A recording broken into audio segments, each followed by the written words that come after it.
బయటికి వెళ్తే చాలామందిని పలకరిస్తూ అన్న మీరు ఎక్కడ చూసావు అన్న యూట్యూబ్లో చూసావు అని చెప్పేసి మాట్లాడుతున్నారు.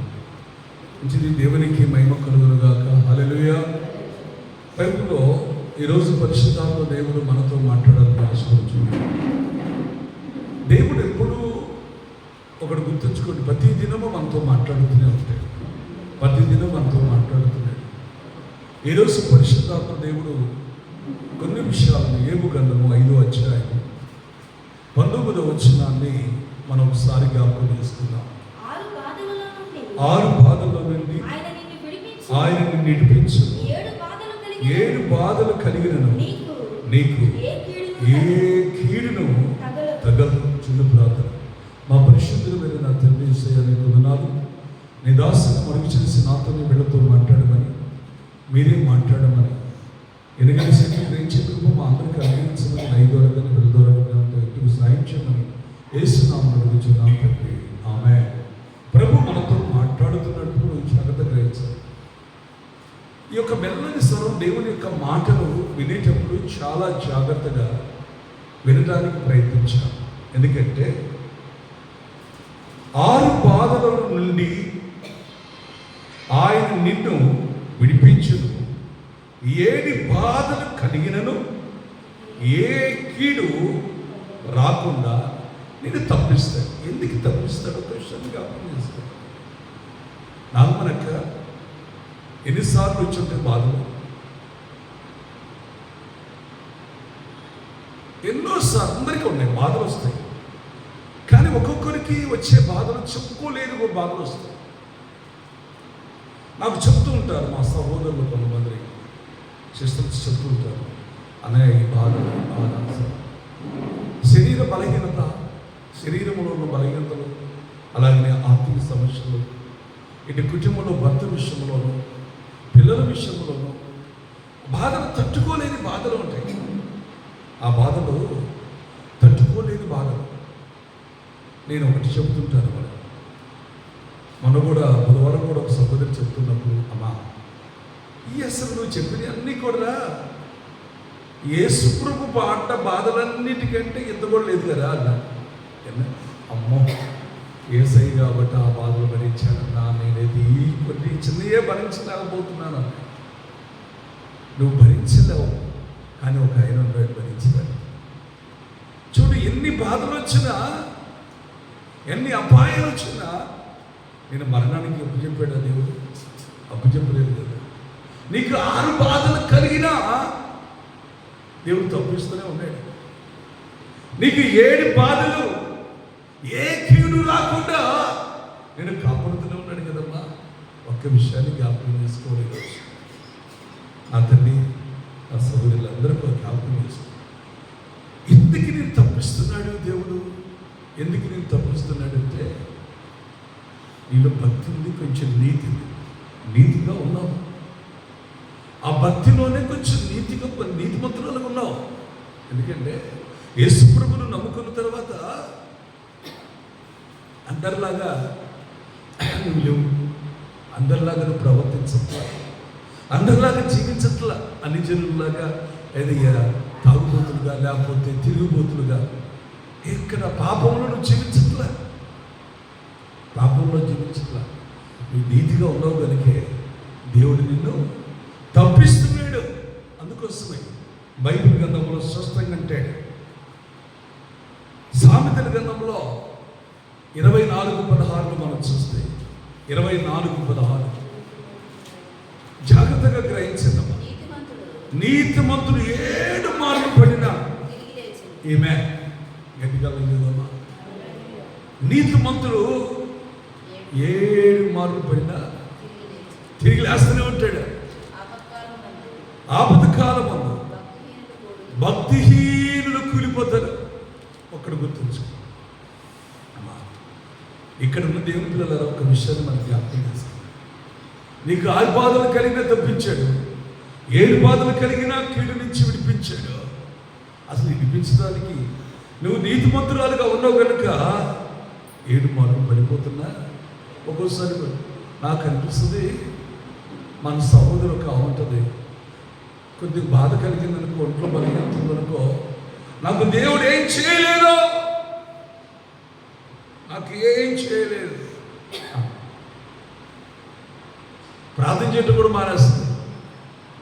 మళ్ళీ చిన్న అద్భుతం చేశాడనుకో దేవుడు, అసలు అట్టన్నా కూడా దేవుడు ఏం చేస్తున్నాడు తెలుసు, కనికరించి పాపం నాకు కుమార్తె ఏదో బాధతో అనుకుంది అని కోపట్ల దేవుడు, ప్రభు కోపట్ల, ఏదో కోపంతో అన్నదిలే అని క్షమించేసి వెంటనే ఆ అనుకున్న కార్యాన్ని జరిగిస్తాడు. జరిగించాలి కదా, వెంటనే ఏం చేస్తుంది తెలుసా, ప్రార్థన మానేసిందల్లా మనం తిరిగి ప్రార్థన చేస్తున్నాం. అమ్మో అన్న, నేను ఏదో కోపం వచ్చింది అబ్బా అన్న, నాకు దేవుడు ఏం చేయలేదు అనుకున్నాను, దూషించాను కూడా, అయ్యో నన్ను అయ్యా నన్ను క్షమించు, నా కోసం ప్రార్థించిన దేవుడు.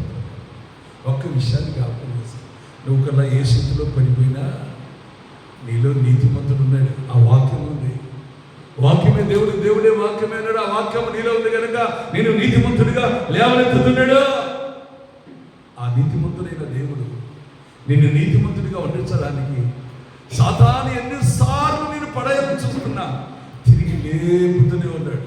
హల్లెలూయా, తిరిగి లేపుతూనే ఉన్నాడు. గట్టిగా చూద్దామా. గాలి మంచి చెట్టు, ఎడారిలో ఒక మంచి చెట్టుగా మనం అంటే బైబిల్లో ఒక చెట్టు ఉందండి, ఒక చెట్టు ఉంది, దానికి మరణం ఉండదు, ఉలివ చెట్టు. అదే ఆ చెట్టు ఎప్పుడు కూడా పచ్చగా ఉండదు. అది ఎప్పుడు దానికి ఎంత ఎండగొట్టినా బెట్టగొట్టినా కూడా అది ఎప్పుడు పచ్చగానే ఉంటుందండి, పచ్చగానే ఉంటుంది, పచ్చగానే ఉంటుంది. దాన్ని పడగొట్టాలి ఎన్నోసార్లు, ఎన్నో తుఫాన్లు వచ్చినా, ఎన్ని ఒడిదుడుకులు వచ్చినా, ఎన్ని వచ్చినా కూడా, కానీ ఒక్క విషయాన్ని జ్ఞాపకం చేసుకోవాలి, అది ఎవరి వైపు చూస్తుందంటే దేవుని వైపు చూస్తుంది కనుక దాన్ని పడగొట్టగల శక్తి ఈ లోకంలో ఎవరికి లేదు. గట్టిగా చేద్దామా. అందుకోసమే బైబిల్లో నీతిమంతుడైన ఒక ఆయన ఉన్నాడు. నీతిమంతుడు ఒక్కసారి జ్ఞాపకం చేసుకుంటే మన ఆదికాండములో 6వ అధ్యాయంలో 9వ వచనం చూస్తే ఆ తరములో ఎవరు నీతిమంతుడిగా ఉన్నాడు, ఎవరు నన్ను ఎదుగుతున్నారు, ఎవరు నా యందు భయభక్తులు కలిగి ఉన్నారు అని చూస్తే ఒక ఆయన కనపడుతున్నాడు. ఎవరైనా నోవాకు కనపడుతున్నాడు. నోవాకు ఆ తరములో నోవాకు నీతిపరుడును, నిందారహితుడును, దేవునితో నడిచిన వాడు. గట్టిగా సపోర్ట్ కొట్టే దుస్తులతో పాటు ఆయన నశింప చేయలేదు, దుస్తులతో పాటు జలప్రయంలో ఆయన ముంచలేదు. దేవుడు ఏం చేశాడు, ఆయన బట్టి నిలబడి, ఆయన నీతిని బట్టి, ఆయన భక్తిని బట్టి, ఆయన యథార్థతను బట్టి దేవుడు తనతో కూడా తన కుటుంబాన్ని రక్షించాడు. ఈరోజు ఒక్క విషయాన్ని జ్ఞాపకం చేసుకోవాలి నా ప్రియమైన, నీ కుటుంబాన్ని దేవుడు నేను బలపరచబోతున్నాడు, నిన్ను బట్టి నీ కుటుంబాన్ని రక్షించబోతున్నాడు. నమ్మిన వాడు గట్టిగా సపోర్ట్ కొడుతున్నాడు. నిన్ను బట్టి ఎప్పుడు ఒకటి ఎన్ని శ్రమలు వచ్చినా, ఎన్ని ఇబ్బందులు వచ్చినా ఒకటి జ్ఞాపకం చేసుకో, ఎప్పుడు నీతిమంతురాలు ఉండడానికి ప్రయత్నించే, నీతిమంతురాలుగా ఉండడానికి ప్రయత్నించే. ఎప్పుడు ఒకవేళ సపోజ్ చేసిన అపవాది నిన్ను శోధించాలన్నా, నిన్ను పడగొట్టాలన్నా వాడు వల్ల కాదు. ఒక వ్యక్తి ఉన్నాడు కదా, ఏబు, ఎప్పుడు మనం చూస్తుంటాం, ఎప్పుడు చదువుతుంటాం, అవునా? ఏబుని చూసినప్పుడు ఏబు నీతిమంతుడు, యథార్థమంతుడు, చరిత్రమని శ్రమించేవాడు, దేవుని యందు భయభక్తులు కలిగిన వాడు, దేవుని యందు భయభక్తులు కలిగిన వాడు. ఆయన చూసినప్పుడు ఆయన చుట్టూ కంచె వేశాడు, పిల్లల చుట్టూ కంచె వేశాడు. అయినా దేవుడు చూసినప్పుడు అపవాది ఆయన చేయాలి, శోధించాలని అపవాదికి అవకాశం ఇచ్చాడు, నీతిమంతుడికి అవకాశం ఇచ్చాడు, నీతిమంతుడు శోధించడానికి. ఏబు అన్ని శ్రమలు వచ్చినా, తన 10 మంది బిడ్డలు చనిపోయిన సమస్తమును అన్ని కోల్పోయినా, లాస్ట్కి ఆరోగ్యం కూడా కోల్పోయినా ఏమన్నాడు తెలుసా, యెహోవా ఇచ్చెను, యెహోవాని తీసుకొని పోయిన కనుక యెహోవా నామమునకు శుద్ధి కలుగునుగా కన్నాడు. ఇంకొకటి కూడా అంటాడు 1:21 ఏమంటాడు తెలుసా, ఏమంటాడంటే, నా తల్లి గర్భములో నుండి నేను దిగంబరగా వచ్చిందని నేను దిగంబరగానే తిరిగి నేను అక్కడికి వెళ్ళేదను అంటాడు. గట్టిగా లేదమ్మా, నేను వెళ్ళేదను. నా ప్రియమైన దేవుని బిడ్డరా, ఒక్క విషయాన్ని మనం జ్ఞాపకం చేసుకోవాలి. ఈరోజు పరిశుద్ధాత్మ దేవుడు మాట్లాడే ప్రతి మాట ఏపుకన్నీ వచ్చినా దేవుడు ఎప్పుడు వదిలిపెట్టినవాడు కాదు. స్వాతంత్రం నువ్వు ఆయన శరీరం బలహీనపరిచినా కానీ ఆయన ప్రాణం తీయడానికి అధికారము లేదు. ప్రాణము తీయడానికి అమ్మా నీతిమంతులుగా జీవిస్తున్నప్పుడు ఆ ఆనందం వేరు, ఆ సంతోషం వేరు. నీతిమంతుడు ప్రాణం తీయటానికి, తన భక్తుడు ప్రాణం తీయటానికి ఈ లోకములో ఎవరి వల్ల కాదు, ఎవరి వల్ల కాదు. హల్లెలూయా. చూసినప్పుడు ఏ సాధన వల్ల కాదు, దేవుడు అవకాశం ఇస్తేనే. అందుకోసమే ఏము ఎన్ని చూసినప్పుడు, ఎందుకంటే 6 బాధలు కలిగిన 7 బాధలు కలిగిన కీడు రాకుండా తప్పించాడు. గడిగల చేద్దామా, తప్పించాడు. తన మహిమను చూపించాడు, తన రెట్టింపు ఆశీర్వాదముతో నింపాడు. ఏం పోగొట్టుకున్నాడు అన్ని తిరిగి పొందుకున్నాడు. నీవు కూడా అలా పొందుకుందువు కాక. అందుకోసమే ఏమంటున్నాడు ఇక్కడ 24లో ఏమన్నాడు చూసినప్పుడు, 7 మారులు పడినను నీతిమంతులు 7 మారులను పడినను తిరిగి లేచును. ఇంకా ఉన్నాడు తెలుసా భక్తిహీనుడు గురించి. భక్తిహీనుడు ఆపద కాలమందు భక్తిహీనుడు కూలుదురు. ఇంకా వారు లేచే పరిస్థితి లేదు. భక్తిహీనుడిగా ఉండగోక ఈరోజు నా ప్రేమ ఎంత ఉదయం కాలమున ఎంతో ఎగరపడి చూసినప్పుడు పొద్దున్న లేచి ఇప్పటి నుంచి మళ్ళీ నువ్వు 4ంటికి లేచి ఇక్కడికి రావాలంటే 4ంటికి లేచి వచ్చి దేవుని సన్నిధిలో ఆయన ఆరాధిస్తూ ఆయన వాక్యం వింటూ ప్రార్థన చేసుకొని తిరిగి వెళ్తున్నాం. ఒకటి గుర్తుంచుకొని నా ప్రేమ, దేవుడు నీకు తోడుగా ఉన్నాడు. గట్టిగా చేద్దామా. ఆయన ఎప్పుడు నీతిమంతును కాపాడటానికి ఎప్పుడు తన దూతలు ఉంచుతూ ఉంటాడంట. దూతలు ఉంచడమే కాదు, ఎప్పుడు నీ కుడిపాక్షణ దేవుడు ఉంటూనే ఉంటాడంట. గట్టిగా చేద్దామా. ఉంటాడు. అందుకోసమే ఆ బైబిల్లో ఇంకొక వ్యక్తి అంటాడు, ఎన్ని చదువుకుంటే చాలా అయితే కానీ అబ్రహాం గారు ఒక మాట అంటాడు. అబ్రహాం చూసిదో అబ్రహాంతో ఒక మాట అంటే ఏమంటాడంటే, నేను దేవుని నమ్మింది కదా నాకు నీతిగా ఎంచబడిన అంటాడు. అబ్రహాము దేవుని నమ్మిను, అది ఒక నీతిగా ఆయనకు నీతిగా ఎంచబడి. నువ్వు నేను అబ్రహాము నమ్మిన దేవుని నమ్మాము. హల్లెలూయా. మనం నీతిమంతుడిగా ఉండదు కాక. నీతిమంతుడు ఎన్నడూ కదిలించబడడు. గట్టిగా చేద్దామా. సామెతల గ్రంథము 12వ అధ్యాయం, సామెతల గ్రంథము 12వ అధ్యాయంలోకి రండి. 12:20 వచనం చదవండి.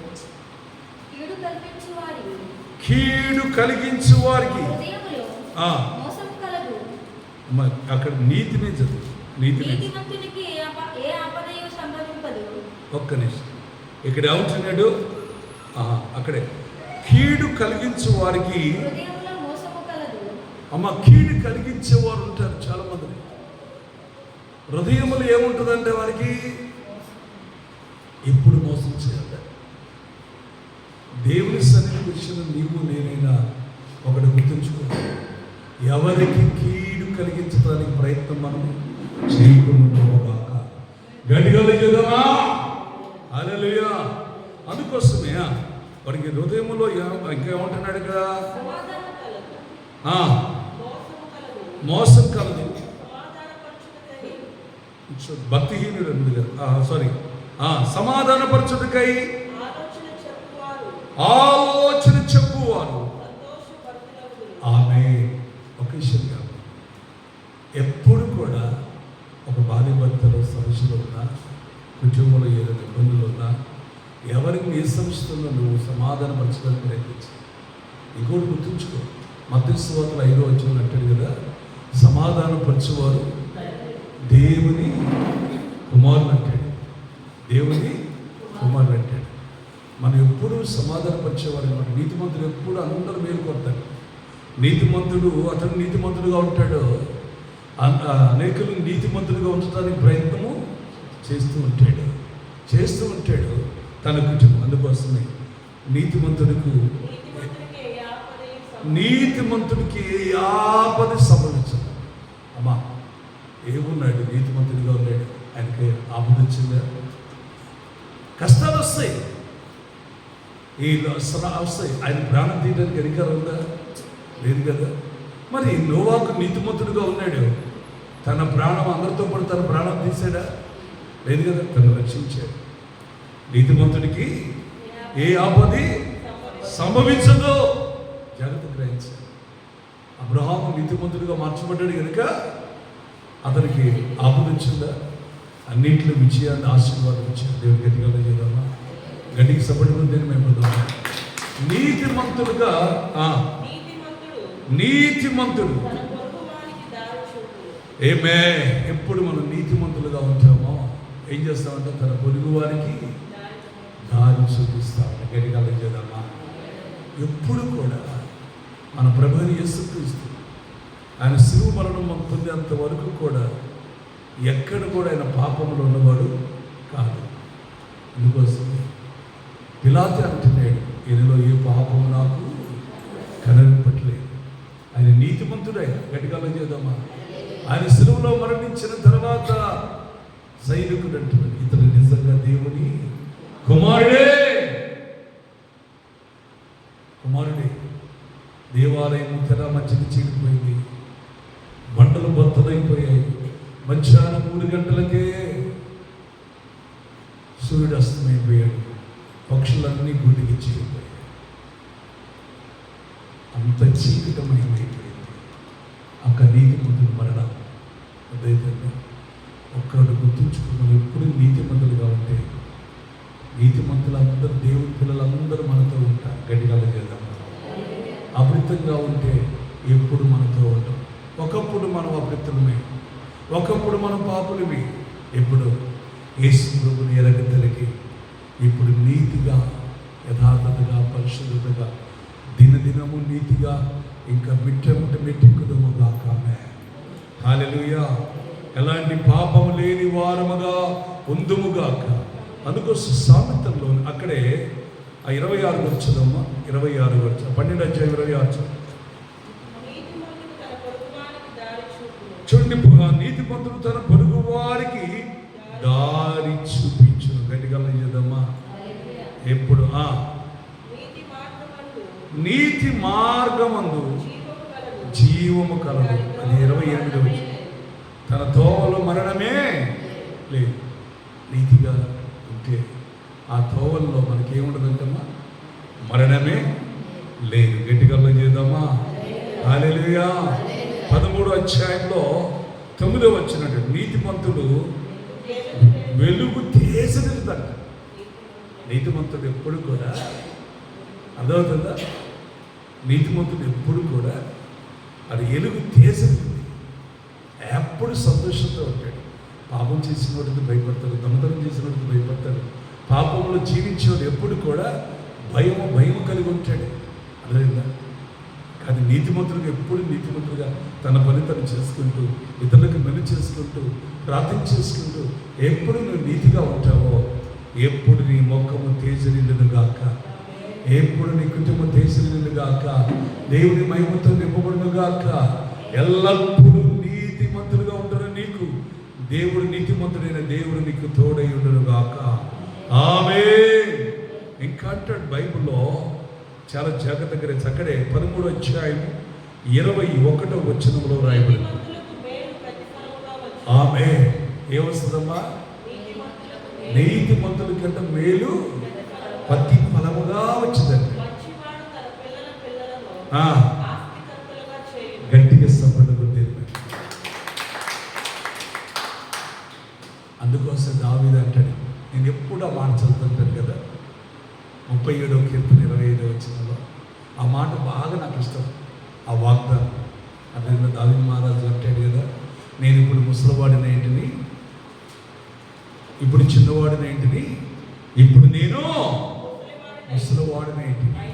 ఆయనను నీతిమంతులు ఎడవబడ్డ కానీ వాళ్ళ సంతానము భిక్షమెత్తుకొని ఎన్నడూ నేను చూసి ఉండలేదు. వారు తిరిమెల్ల దయాలులై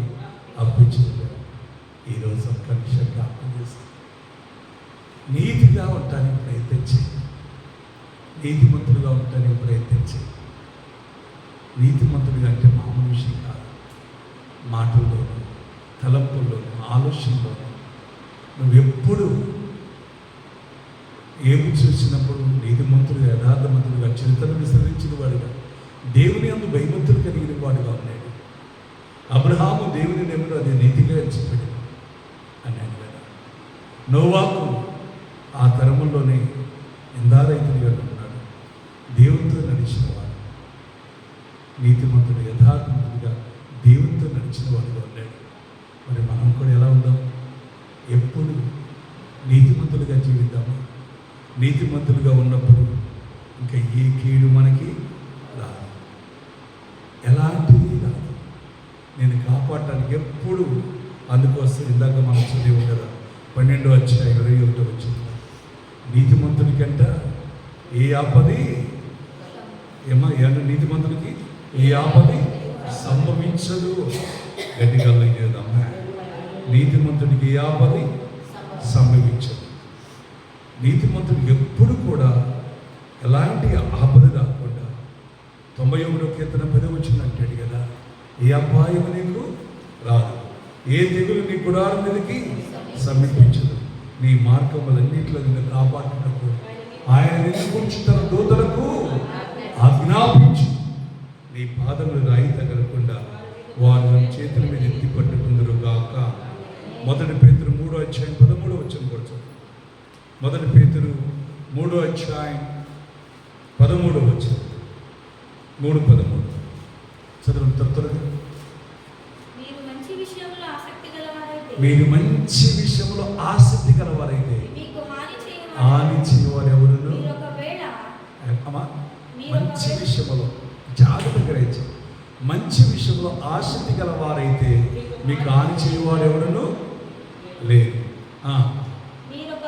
మీరు ఒకవేళ నీతి నిమిత్తము శ్రమపడినను ఆమె గట్టికి సపడులు దీన్ని 2 పేతురు 2:9 పేతురు రాసిన పత్రికలో కూడా మాట్లాడితే అమ్మా జాగ్రత్తగా గ్రహించింది మాట. భక్తులను శోధనలో నుండి తప్పించుటకు దుర్నీతి పరులను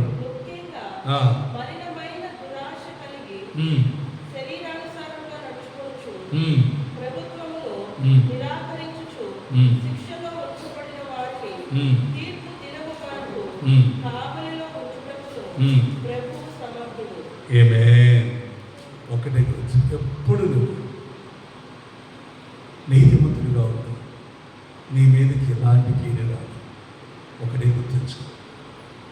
91వ కీర్తన 7వ వచనంలో కూడా నీ పక్కన 1000 మంది పడినా, కుడి పక్కన 10,000 మందికి ఉన్నా ఏ అపాయం నీకు రాదు అనండి. నా పక్కన 1000 మందికి వెళ్ళినా, నా కుడి పక్కన 10,000 మందికి వెళ్ళినా అపాయం రాదు. అమ్మా ఏ అపాయం నీకు రాదు. ఎందుకు తెలుసా? దేవుడు నీకు తోడే ఉన్నాడు. నీతిమంతులను రక్షించడానికి తన దూతను ఎప్పుడు ఉంచుతున్నాడు నీ చుట్టూ, నీ బిడ్డల చుట్టూ. నువ్వు చేస్తున్న ప్రతి పనిలోనూ, అన్ని విషయాల్లోనూ ఆశీర్వాదంగా దేవుడు ఉంచునుగాక. అందుకోసం 10వ వచనంలో ఒక మాట చెప్పి ముగిస్తాను. సామెతలు 10వ అధ్యాయంలో 6వ వచనం అంటాడు, నీతిమంతుడి తల మీదకి ఆశీర్వాదం వచ్చిందంటే. 7వ వచనంలో మనం చూస్తే నీతిమంతుని జ్ఞాపకం చేసుకోవడము ఆశీర్వాదం. పరిశీలించాను. ఎప్పుడు నీతిమంతులుగా నువ్వు ఉండాలంటే ఆ నీతిమంతుడైన మన ప్రభువైన యేసుక్రీస్తుని ఎప్పుడు జ్ఞాపకము చేసుకో. ఖచ్చితంగా నిన్ను ప్రతి ఆపద నుంచి దేవుడు తప్పించునుగాక. నువ్వు నీతిమంతుడిగా ఉన్నప్పుడు నీ మరణము నుంచి తప్పించునుగాక. హల్లెలూయా, తప్పించునుగాక. అక్కడే అంటాడు కదా 2వ వచనం కింద మాట్లాడితే, నీతిని మరణము నుండి రక్షించదట. ఎప్పుడు మనం నీతిమంతులుగా ఉంటామో 10వ అధ్యాయం 2వ వచనంలోనే నీతి మరణము నుండి రక్షించదంటాడు. నీతిమంతులుగా ఉంటే ఎన్ని లాభాలు ఉన్నాయక? కీడు ఏమైనా ఉందా? ఉందమ్మా? ఎలాంటి కీడు లేదు.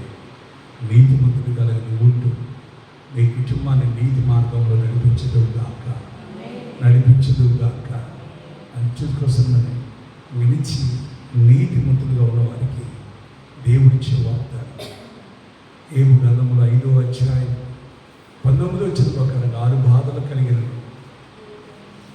ఏ 6 బాధల్లో నుండి నాకు 7 బాధలు కలిగిన ఏ కీడు రాకుండా నేను తప్పించుగాక, తప్పించుగాక. నీతిమంతులను 7 మార్లు పడి తిరిగి లేపునుగాక, లేపునుగాక. అలాంటి గొప్ప కృప దేవుడు మనకిచ్చిందిగాక, నీతి మార్గంలో నడిపించిందిగాక. చిన్న ప్రార్థన చేసుకొని మా పరిశుద్ధులు వెళ్ళిన తండ్రి యేసయ్య విషయమైన ఆయన నీతిమంతులుగా ఉండడానికి ఇచ్చిన గొప్ప కృపకి వందనాలు చెల్లిస్తున్నాం. నీతిమంతులు కలుగు ఆపదలు అనేక ఉంటాయి. ఎన్ని ఆపదలు వచ్చినా నీతిమంతులుగా జీవిస్తే వారి ప్రాణాన్ని కూడా రక్షించే నీతి తన ప్రాణాన్ని రక్షించే దేవుడు. నీతిమంతులు 7 మార్లు పడినను తిరిగి లేపునుగాక నాయన. నీతిమంతులు లేకపోతే నీతిమంతులని తనకి ఆశీర్వాదం వచ్చేదిగాక నాయన. నీతిమంతులు జ్ఞాపకం చేసుకున్న ప్రభు, నేను జ్ఞాపకం చేసుకున్న ప్రతి ఒక్కరిని, నీ అందు విశ్వాసం ఉంచిన ప్రతి ఒక్కరిని నీతిమంతులుగా మార్చబడునుగాక. మరి 6 బాధల నుంచి 7 బాధల నుంచి తప్పించుదురుగాక. తప్పించి నీ మార్గంలో నడిపించి మై పొందుకోమని ప్రభు నా తండ్రి ఇప్పుడు ఇన్న వాక్యాన్ని మంచి నాడబడిన ఇతరము అని నా తండ్రి వాక్యం విని ఓపికతో ఫలించిన వారిగా, ఆశీర్వాదం నింపబడిన వారిగా నడుగా సహాయం చేయమని యేసుక్రీస్తు నామమున ప్రార్థించి దీవిస్తున్నాను తండ్రి. ఆమేన్.